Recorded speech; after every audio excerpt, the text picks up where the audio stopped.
First question, କେବେ ଆମ ଦେଶର ସମ୍ବିଧାନ କାର୍ଯ୍ୟକାରୀ ହେଲା? ଏହାର କରେକ୍ଟ ଆନ୍ସର ହେଉଛି ଅପସନ୍ ବି 1950। ନେକ୍ସଟ କ୍ୱେଶ୍ଚିନ୍, କ ଶ୍ରେଣୀଭୁକ୍ତ ରାଜ୍ୟଗୁଡ଼ିକର ଶାସନ ମୁଖ୍ୟକୁ କ'ଣ କୁହାଯାଉଥିଲା? ଏହାର କରେକ୍ଟ ଆନ୍ସର ହେଉଛି ଅପସନ୍ ସି ରାଜ୍ୟପାଳ। ନେକ୍ସଟ କ୍ୱେଶ୍ଚିନ୍, ନିମ୍ନଲିଖିତ କେଉଁ କେନ୍ଦ୍ରଶାସିତ ଅଞ୍ଚଳରେ ବିଧାନସଭା ରହିଛି? ଏହାର କରେକ୍ଟ ଆନ୍ସର ହେଉଛି ଅପସନ୍ ବି ପଣ୍ଡିଚେରୀ। ନେକ୍ସଟ କ୍ୱେଶ୍ଚିନ୍, କେବେ ଭାଷାଭିତ୍ତିକ ରାଜ୍ୟ ଆୟୋଗ ଗଠନ କରାଗଲା? ଏହାର କରେକ୍ଟ ଆନ୍ସର ହେଉଛି ଅପସନ୍ ବି 1948। ନେକ୍ସଟ କ୍ୱେଶ୍ଚିନ୍, କେଉଁ ମସିହାରେ ନାମ ପରିବର୍ତ୍ତନ କରାଯାଇ ଓଡ଼ିଶା ନାମ ଓଡ଼ିଶା ହେଲା? ଏହାର କରେକ୍ଟ ଆନ୍ସର ହେଉଛି ଅପସନ୍ ଏ 2011। ନେକ୍ସଟ କ୍ୱେଶ୍ଚିନ୍, କାହାର ପ୍ରସ୍ତାବ ଅନୁସାରେ ଆମ ଦେଶରେ ଏକ ସମ୍ବିଧାନ ପ୍ରଣୟନ ସଭା ଗଠିତ ହେଲା? ଏହାର କରେକ୍ଟ ଆନ୍ସର ହେଉଛି ଅପସନ୍ ଏ କ୍ୟାବିନେଟ୍ ମିଶନ। ନେକ୍ସଟ କ୍ୱେଶ୍ଚିନ୍, କିଏ ଆମ ଦେଶର ସମ୍ବିଧାନ ପ୍ରଣୟନ କାର୍ଯ୍ୟରେ ମୁଖ୍ୟ ଭୂମିକା ଗ୍ରହଣ କରିଥିଲେ?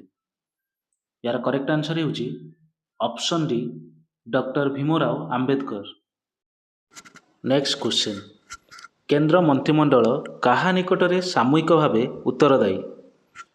ଏହାର କରେକ୍ଟ ଆନ୍ସର ହେଉଛି ଅପସନ୍ ଏ ଲୋକସଭା।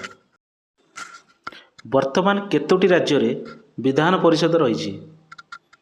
ଏହାର କରେକ୍ଟ ଆନ୍ସର ହେଉଛି ଅପସନ୍ ବି 5ଟି। ନେକ୍ସଟ କ୍ୱେଶ୍ଚିନ୍, କିଏ ରାଜ୍ୟସଭାର ସଦସ୍ୟମାନଙ୍କୁ ନିର୍ବାଚିତ କରିଥାନ୍ତି?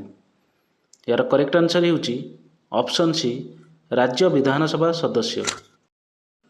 ନେକ୍ସଟ କ୍ୱେଶ୍ଚିନ୍, କେତେ ବର୍ଷରେ ଥରେ ଆମ ଦେଶରେ ଜନଗଣନା ହୋଇଥାଏ? ଏହାର କରେକ୍ଟ ଆନ୍ସର ହେଉଛି ଅପସନ୍ ଡି 10 ବର୍ଷରେ ଥରେ। ନେକ୍ସଟ କ୍ୱେଶ୍ଚିନ୍, ଭାରତର ସାଧାରଣ ନିର୍ବାଚନ ପରିଚାଳନାର ଦାୟିତ୍ୱ କାହା ଉପରେ ନ୍ୟସ୍ତ? ଏହାର କରେକ୍ଟ ଆନ୍ସର ହେଉଛି ଅପସନ୍ ବି କେନ୍ଦ୍ର ନିର୍ବାଚନ ଆୟୋଗ। ନେକ୍ସଟ କ୍ୱେଶ୍ଚିନ୍, କିଏ ଲୋକସଭା ନିର୍ବାଚନରେ ରିଟର୍ଣ୍ଣିଂ ଅଫିସର ଭାବେ କାର୍ଯ୍ୟ କରନ୍ତି? ଏହାର କରେକ୍ଟ ଆନ୍ସର ହେଉଛି ଅପସନ୍ ସି ଜିଲ୍ଲାପାଳ। ନେକ୍ସଟ କ୍ୱେଶ୍ଚିନ୍, ନିମ୍ନଲିଖିତ ଜିଲ୍ଲାମାନଙ୍କ ମଧ୍ୟରୁ କେଉଁ ଜିଲ୍ଲାଟିରେ ସର୍ବାଧିକ ବିଧାନସଭା ନିର୍ବାଚନ ମଣ୍ଡଳୀ ରହିଛି? ଏହାର କରେକ୍ଟ ଆନ୍ସର ହେଉଛି option C Ganjam. Next question, କିଏ ସ୍ୱାଧୀନ ପ୍ରାର୍ଥୀମାନଙ୍କୁ ନିର୍ବାଚନ ସଂକେତ ପ୍ରଦାନ କରିଥାନ୍ତି? ଏହାର କରେକ୍ଟ ଆନ୍ସର ହେଉଛି ଅପସନ୍ ବି ନିର୍ବାଚନ ଆୟୋଗ। ନେକ୍ସଟ କ୍ୱେଶ୍ଚିନ୍, କେବେ ମୋଟରଯାନ ଆକ୍ଟ ସଂଶୋଧିତ ହୋଇଛି? ଏହାର କରେକ୍ଟ ଆନ୍ସର ହେଉଛି ଅପସନ୍ ଡି 2019। ନେକ୍ସଟ କ୍ୱେଶ୍ଚିନ୍, ପ୍ରତିବର୍ଷ ପ୍ରାୟ କେତେ ପ୍ରତିଶତ ଯାନବାହନ ସଂଖ୍ୟା ବୃଦ୍ଧି ପାଇଛି? ଏହାର କରେକ୍ଟ ଆନ୍ସର ହେଉଛି ଅପସନ୍ ଏ 10%। ନେକ୍ସଟ କ୍ୱେଶ୍ଚିନ୍, ଟ୍ରାଫିକ୍ ନିୟମ ଉଲ୍ଲଂଘନକାରୀମାନଙ୍କୁ କଠୋର ଦଣ୍ଡ ଦେବା ନିମନ୍ତେ କେଉଁ ଯାନ ଆକ୍ଟ ପ୍ରଣୀତ ହୋଇଛି? ଏହାର କରେକ୍ଟ ଆନ୍ସର ହେଉଛି ଅପସନ୍ ବି କେନ୍ଦ୍ରୀୟ ମୋଟର ଆକ୍ଟ। ନେକ୍ସଟ କ୍ୱେଶ୍ଚିନ୍, ଗାଡ଼ି ଚଳନା କ୍ଷେତ୍ରରେ ଚାଳକଙ୍କ ବେଖାତିର ମନୋଭାବ ଯୋଗୁଁ ଦୁର୍ଘଟଣା ହେଲେ ତାହାକୁ କି ତ୍ରୁଟି କୁହାଯାଏ? ଏହାର କରେକ୍ଟ ଆନ୍ସର ହେଉଛି ଅପସନ୍ ବି ମାନବୀୟ ତ୍ରୁଟି। ନେକ୍ସଟ କ୍ୱେଶ୍ଚିନ୍, ଗାଡ଼ି ଚାଳନା ସମୟରେ ମଦ୍ୟପାନ କରିବା କେଉଁ ନିୟମ ଉଲ୍ଲଂଘନ କରେ? ଏହାର କରେକ୍ଟ ଆନ୍ସର ହେଉଛି ଅପସନ୍ ବି ମୋଟରଯାନ। ନେକ୍ସଟ କ୍ୱେଶ୍ଚିନ୍, ନିମ୍ନଲିଖିତ ମଧ୍ୟରୁ କେଉଁ ରାଷ୍ଟ୍ର ଗଠନ ପରେ ଭାରତର ନିରାପତ୍ତା ପ୍ରତି ବିପଦ ସୃଷ୍ଟି ହେଲା? ଏହାର କରେକ୍ଟ ଆନ୍ସର ହେଉଛି ଅପସନ୍ ଏ ପାକିସ୍ତାନ।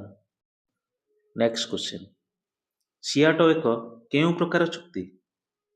ଏହାର କରେକ୍ଟ ଆନ୍ସର ହେଉଛି ଅପସନ୍ ସି ସାମରିକ। ନେକ୍ସଟ କ୍ୱେଶ୍ଚିନ୍, କେଉଁ ଦୁଇ ଦେଶ ମଧ୍ୟରେ ପଞ୍ଚଶୀଳ ନୀତି ସ୍ୱାକ୍ଷରିତ ହୋଇଥିଲା? ଏହାର କରେକ୍ଟ ଆନ୍ସର ହେଉଛି ଅପସନ୍ ବି ଭାରତ ଓ ଚୀନ। ନେକ୍ସଟ କ୍ୱେଶ୍ଚିନ୍, କେବେ ହଙ୍ଗେରୀ ଗୃହଯୁଦ୍ଧ ହୋଇଥିଲା? ଏହାର କରେକ୍ଟ ଆନ୍ସର ହେଉଛି ଅପସନ୍ ଏ 1956।